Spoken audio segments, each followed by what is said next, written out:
So my name is Ninrat Datiri. I'm a PhD student here at Georgia Tech. About to start my third year. Originally from Tuskegee, Alabama. When I was your age, I didn't really know too much about engineering or what that consisted of. I think at that age, I thought an engineer was like one of the conductors on a train. And I was told by people, hey, you're good at math and science, why not check into engineering? I like to take apart things. When I was a little kid, I would take apart a phone or a remote control, and I was like, how does this actually work? Just that curiosity. But all within that, any computer device, I'm sure you all are familiar with smartphones or different apps or tablets. Within all of that is all engineering, and that's where engineering kind of happens. If you are interested in engineering, I would encourage you to kind of check out camps or different summer programs Georgia Tech has to offer. So is anyone, just a show of room, have you ever had like a computer or laptop, it might have been on your lap or just on a table and you actually felt the heat coming out of it? Just a show of hands. So that's a huge problem. Nobody wants to really kind of have that heat, right? Yes? No? Yes? Yeah. So the thing is that like nowadays, computers are able to do a lot more than they were even 5 years ago, even last year. And so as they become more and more powerful, they create more and more heat. And so the problem with industry is if it continues to go at that rate, it'll be the heat almost comparable, like if they continue to go at the rate that they have been, 20 years from now, it'll be the same heat that you feel on the sun's surface, which is really hot, or like the bottom of a rocket when it takes off. And so us as researchers, we don't want to have that. We don't want you to have a laptop or anything like that and feel all that heat as well. And it also creates if it's too hot, the computer devices aren't able to last as long. And so my research looks at trying to minimize that heat so that that's not the case, and that the devices that you have are still powerful as they are today, but also creating less and less heat being dissipated. As the more versatile and more powerful devices are becoming, it also comes with a price, and the price is power.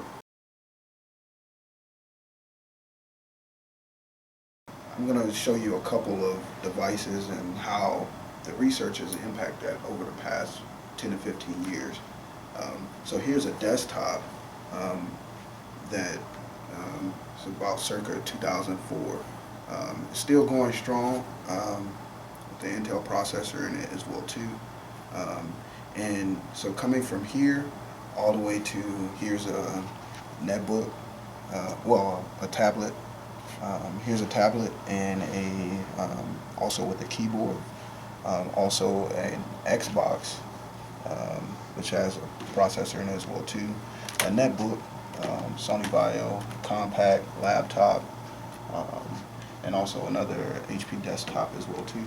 I have it open to kind of show how the power supply is actually given in, also supplied to the motherboard, which also allows the processor to run and be as efficient as possible. The same thing can be said in the cell phone industry with this cell phone, which is circa 2002. Who would have known 10, 15 years ago that phone would be used as much as not just to talk, but also for internet, for also apps, for seemingly anything that we can imagine today. And so just in the cell phone industry alone, you've seen cell phones go from just talk to text to wanting to miniaturize it to get even smaller, to getting it bigger because people use it more and more on a daily basis. We globally have used smartphones more than any other device. And so the issue is, how do we get those devices more and more powerful while dissipating less power, while also allowing that device and product to last as long as possible? Low dropout voltage regulators, which are the limiting factor in power delivery networks. By making them more efficient, we're able to make multiple computing devices more powerful, faster, and better for years to come. And so the thing is that you want to make these as reliable, and like I said, this is 2004, and it's still being able to be used.